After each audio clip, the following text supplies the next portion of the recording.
Bonjour les boiseux, me voilà de retour dans mon garage en pleine réflexion pour comment arranger mon chantier. Donc pour l'instant j'ai découpé qu'une solive, j'ai bien fait parce que par rapport au code que j'avais relevé, il n'y a pas grand chose qui correspond. Donc je vous propose de faire le tour. La première chose que j'ai faite, ça a été de repérer où allaient tomber mes solives. J'ai bien fait de le faire parce que par rapport à ce que j'avais fait sur le papier, il n'y a rien qui tombe. Donc l'écartement des solives, là je pars sur la première 475. Donc là on va dire en anthrax, hein.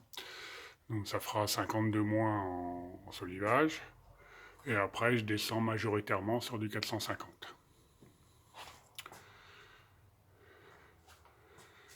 La croix ici tombe à 2,50 m, ça correspondra à une jointure du plancher USB. Donc ça tombe effectivement entre deux solives, c'est ce qu'il faut. Là, je tombe sur du 430. Pourquoi? Parce qu'ici, en définitive, j'aurai une trémie avec mon escalier qui sera au milieu. Donc avec une solive plaquée contre le montant. Donc de l'autre côté, je repars à 430 et après du 450 et un peu plus large au bout. Et là, on voit la croix du deuxième raccord d'OSB qui tombera également entre deux solives. Bon, les raccords intermédiaires avec les chutes, je m'arrangerai pour bien les faire tomber.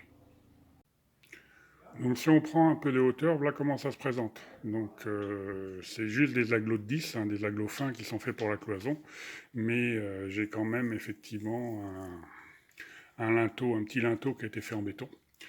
Le problème c'est qu'il a été fait à l'arrache, donc on s'aperçoit qu'il n'est pas droit, donc il y aura de l'égalisation. Si je regarde la poutre là-bas, on verra pas trop, on s'aperçoit que j'ai un sacré jour dessous. Donc il va falloir poncer, donc là je vais le faire à la disqueuse. Ça sera plus pratique que m'embêter avec les outils à main et surtout ça sera plus lisse de manière à avoir une bonne assise. Pour la coupe en longueur, le but c'est de ne pas dépasser la moitié du mur, hein, parce que comme c'est un mur mitoyen, je ne veux pas empiéter chez le voisin. Et sur les côtés, j'ai prévu effectivement de plaquer en OSB. Donc le problème de plaquer en OSB, si je regarde ma structure, donc j'aurai de quoi me prendre en haut sur la poutre. Mais par contre en bas, effectivement, j'aurai rien pour plaquer l'OSB. Donc le but, ça va être de mettre une planche de 30 à peu près, ici, hein, découpée en créneaux dans les bouts, qui dépassera au-dessus des solives sur laquelle je pourrai effectivement venir attaquer l'OSB. Donc c'est ces 30 de dépassement par rapport à mes montants, à ma structure de ma charpente, qui va me permettre de définir la longueur de mes solives. Donc petite illustration du principe, j'ai posé une règle à lu en appui sur les deux montants. Là, je viens sur le bout de ma poutre. Grâce à la jauge que j'ai mis à 30, je vérifie effectivement que je tombe bien. Je tapote avec le maillet s'il faut. Et toujours grâce à la jauge, qui fait 50 de large, je vérifie qu'effectivement je ne dépasse pas la moitié du mur. Après, je passe à l'autre côté, c'est ce qui me permet de repérer à quelle longueur couper. Donc là, me le voilà rendu de l'autre côté. Et si je regarde la première solive que j'avais découpée sur la cote que j'avais calculée en théorie, je m'aperçois qu'effectivement, elle est trop longue. Donc pour l'instant, on la laisse. On va s'occuper de l'autre. La deuxième, on s'aperçoit que le trait que j'avais coupé à l'origine était trop loin. En mettant ma jauge,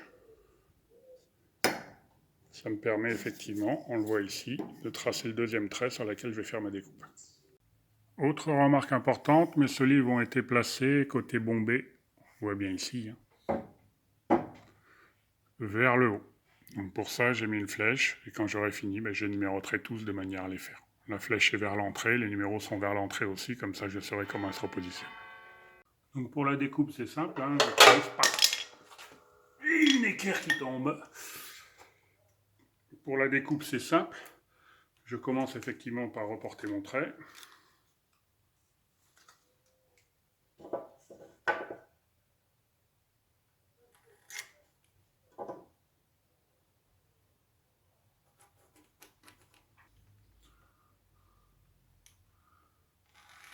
Et après, comme j'ai pas voulu investir dans une bonne égoïne, je le ferai certainement, mais j'utilise d'abord ma scie à dos et je finis à l'égoïne.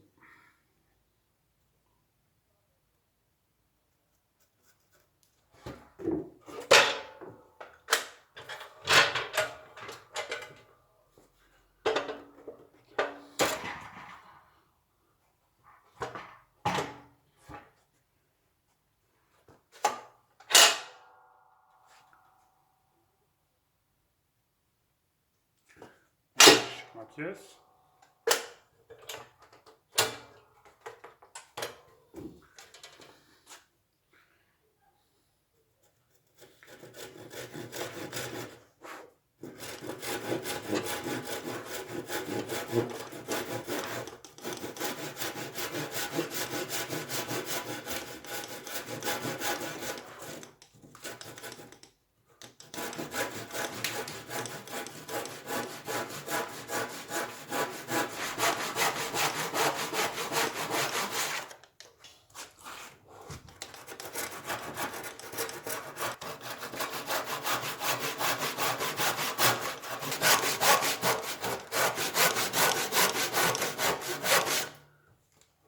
Ce que je vous ai montré, c'est ce qu'il ne fallait pas faire. C'est ce qui s'est passé en définitive. J'ai commencé par couper sur mon trait et après je suis descendu. Mais en descendant, je ne suis pas descendu assez en oblique.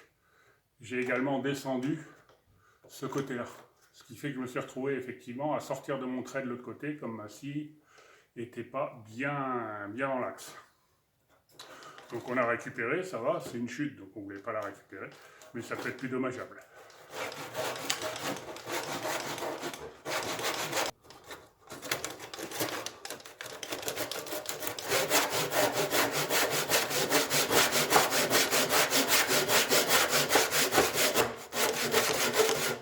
Et comme ma scie à dos arrive en butée, qu'est-ce que je fais? Pour finir, je finis avec ma petite aiguille.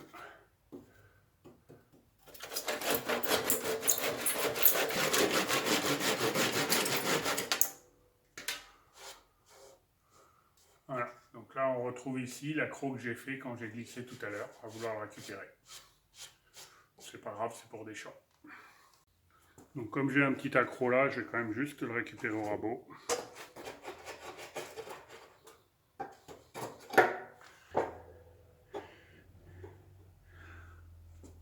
Donc là, mon éclairage est bon par rapport à ma surface de référence.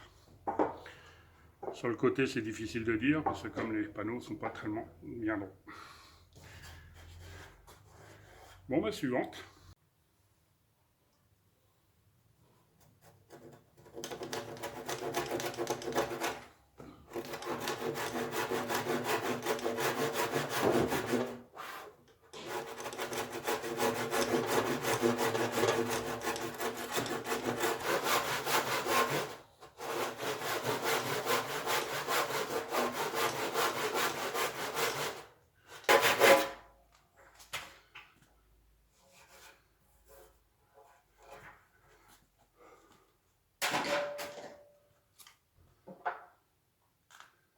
C'est pas top.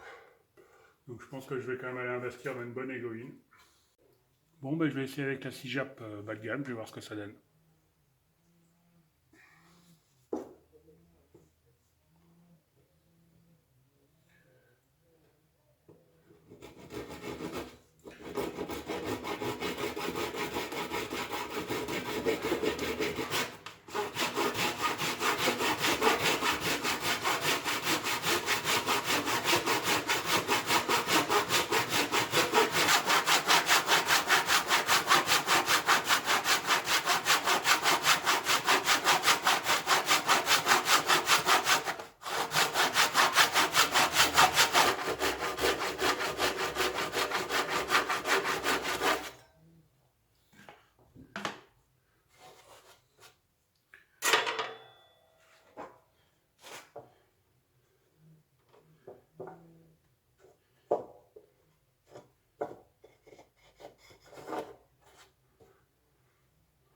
Ça va un peu mieux, mais il faut quand même que j'investisse dans l'égoïne.